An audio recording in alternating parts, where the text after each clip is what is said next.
Assalamualaikum warahmatullahi wabarakatuh. Selamat datang di video pembelajaran kali ini.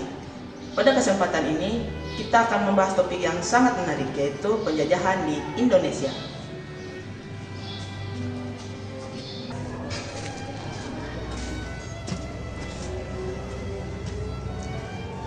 Tahukah kamu, dahulu Indonesia menjadi pusat perhatian bangsa-bangsa Eropa seperti negara Portugis, Spanyol, Belanda, hingga Inggris datang ke Indonesia untuk mengambil semua rempah-rempah yang ada di bumi Nusantara ini.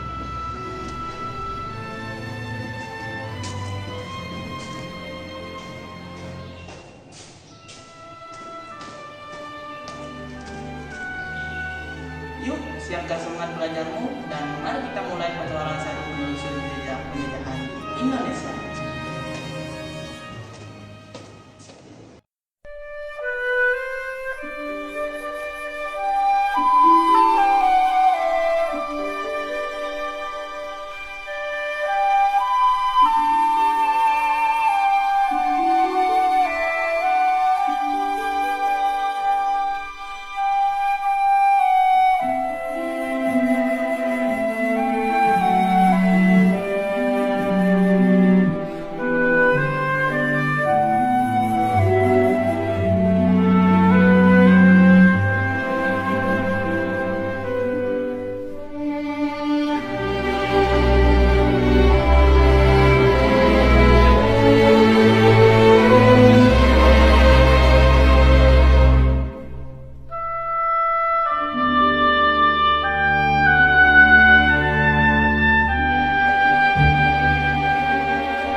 Penjajahan Portugis di Indonesia bermula ketika bangsa Portugis tiba di Kerajaan Ternate pada tahun 1512. Saat itu, Kerajaan Ternate tengah bermusuhan dengan Tidore. Pihak Kerajaan Ternate pun meminta tolong kepada Portugis yang masih memiliki persenjataan lebih lengkap. Situasi tersebut membuat pihak Portugis memberi syarat, yaitu mendirikan benteng di Maluku. Permintaan ini pun dikabulkan oleh masyarakat Ternate sekaligus memperoleh hak untuk monopoli perdagangan rempah-rempah pada sejumlah wilayah kekuasaan Ternate. Hal itulah membuat bangsa Portugis mampu memonopoli perdagangan rempah-rempah di Indonesia. Bukan hanya itu, masyarakat Portugis juga turut menyebarkan agama Katolik. Adapun tokoh Katolik yang terkenal yaitu Franciscus Cavalarius.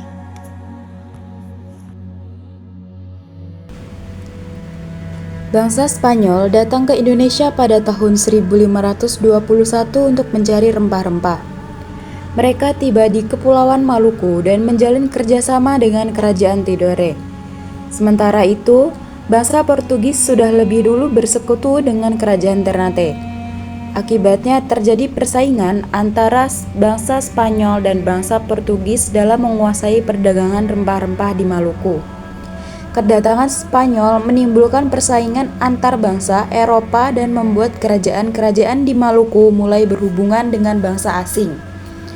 Jadi untuk mengakhiri pertentangan itu, kedua negara setuju menandatangani Perjanjian Saragossa yang diadakan pada tahun 1529 yang isinya tentang membagi wilayah kekuasaan. Spanyol harus meninggalkan Maluku dan berpindah ke Filipina, sedangkan Portugis tetap menguasai Maluku. Dengan adanya perjanjian itu, pengaruh Spanyol di Indonesia pun akhirnya berakhir.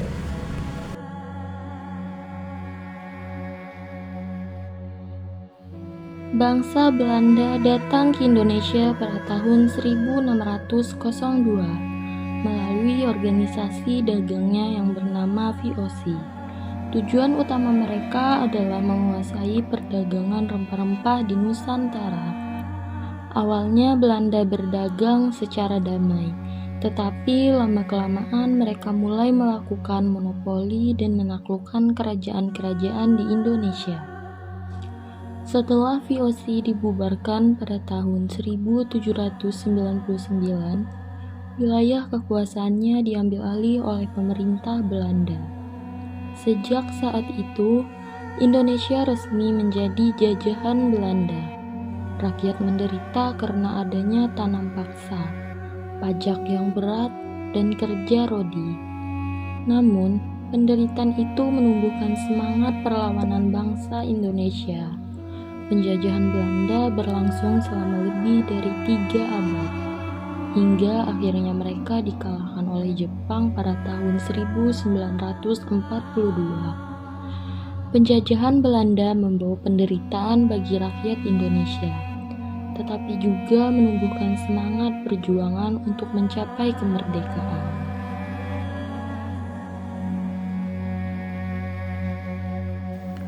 Penjajahan Inggris di Indonesia berlangsung singkat, yaitu antara tahun 1811 hingga 1816. Inggris mengambil alih kekuasaan dari Belanda setelah Belanda dikalahkan oleh Prancis dalam perang di Eropa. Pada masa ini, pemerintah dipimpin oleh Thomas Stamford. Ia dikenal sebagai pemimpin yang cukup reformis, melakukan beberapa perubahan seperti menghapus sistem tanam paksa, memperkenalkan sistem sewa tanah, serta mengembangkan ilmu pengetahuan dan budaya. Misalnya dengan melakukan penelitian tentang Candi Borobudur. Namun, meskipun ada kemajuan, rakyat tetap mengalami beban pajak dan kesulitan ekonomi. Setelah ditandatanganinya Perjanjian London tahun 1816, Inggris mengembalikan kekuasaan Indonesia kepada Belanda. Jepang datang ke Indonesia pada masa Perang Dunia Kedua, tepatnya pada awal tahun 1942. Saat itu, Belanda sedang dalam posisi lemah karena negaranya sendiri dikuasai oleh Jerman. Jepang yang sedang berambisi menjadi negara besar di Asia memanfaatkan situasi tersebut untuk merebut wilayah-wilayah yang kaya akan sumber daya alam termasuk Indonesia. Dengan mengusung slogan kemakmuran bersama Asia Timur Raya, Jepang berusaha menarik simpati rakyat Indonesia dengan alasan ingin membebaskan bangsa Asia dari penjajahan Barat. Namun, pada kenyataannya, Jepang datang bukan sebagai pembebas, melainkan sebagai penjajah baru. Setelah melakukan serangan di berbagai wilayah seperti Tarakan, Ambon, dan Balikpapan, pasukan Jepang berhasil mengalahkan Belanda, tepatnya pada tanggal 8 Maret 1942. Belanda secara resmi menyerah kepada Jepang di Kalijati, Subang, Jawa Barat. Sejak saat itu, Indonesia berada di bawah kekuasaan militer Jepang. Pemerintahan Jepang membagi wilayah Indonesia menjadi 3 daerah militer, yaitu Jawa, Madura, dan Sumatera, serta Indonesia Timur. Jepang mulai menghapus pengaruh Belanda, mengganti bahasa Belanda dengan bahasa Indonesia, dan membentuk organisasi seperti Putra dan Peta atau Pembela Tanah Air untuk menarik dukungan rakyat. Meskipun awalnya disambut dengan harapan, kehidupan rakyat Indonesia justru semakin sulit dan menyedihkan di bawah kekuasaan Jepang. Banyak rakyat yang menjadi korban kerja paksa atau romusa, mengalami kelaparan serta kekurangan sandang dan pangan. Segala hasil pertanian digunakan untuk kepentingan perang Jepang. Namun di sisi lain, masa pendudukan Jepang juga membawa dampak positif seperti tumbuhnya semangat nasionalisme dan pelatihan militer bagi para pemuda Indonesia yang kelak sangat berguna dalam perjuangan kemerdekaan.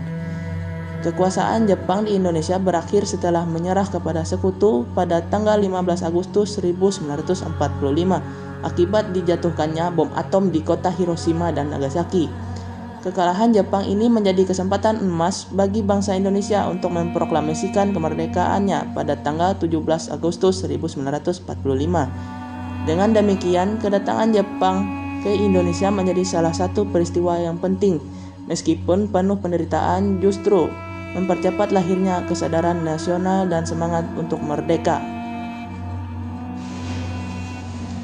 Penjajahan di Indonesia berlangsung selama berabad-abad. Dimulainya dari kedatangan bangsa Portugis, kemudian disusul dengan bangsa Belanda, Mereka menjajah sangat lumayan lama. Kemudian ada bangsa Inggris dan yang terakhir ada bangsa Jepang. Mereka menjajah Indonesia pada masa Perang Dunia Kedua. Selama masa penjajahan, rakyat di Indonesia mengalami penderitaan, penindasan, serta mengalami pemerasan sumber daya alam. Bangsa asing menguasai perdagangan dan membuat rakyat Indonesia menjadi sangat sulit. Namun, penderitaan itu tidak membuat rakyat menyerah, justru membuat semangat perjuangan dan persatuan tumbuh di berbagai daerah. Banyak pahlawan muncul untuk melawan penjajah dan memperjuangkan kemerdekaan. Akhirnya, berkat perjuangan dan tekad yang kuat, Indonesia berhasil memproklamasikan kemerdekaan pada tanggal 17 Agustus 1945. Itu adalah puncak awal dari melawan penjajahan dan awal dari kebebasan bangsa Indonesia.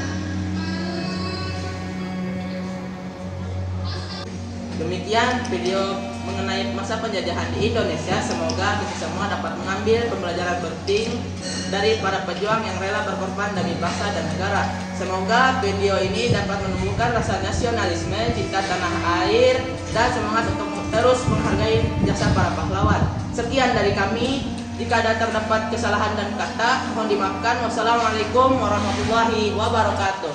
Merdeka! Proklamasi.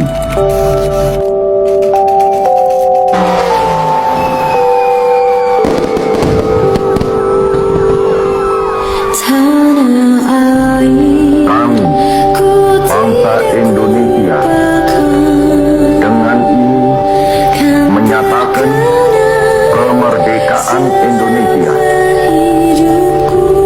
Hal-hal yang mengenai pemindahan kekuasaan dan lain-lain diselenggarakan dengan cara saksama dan dalam tempo yang sesingkat-singkatnya.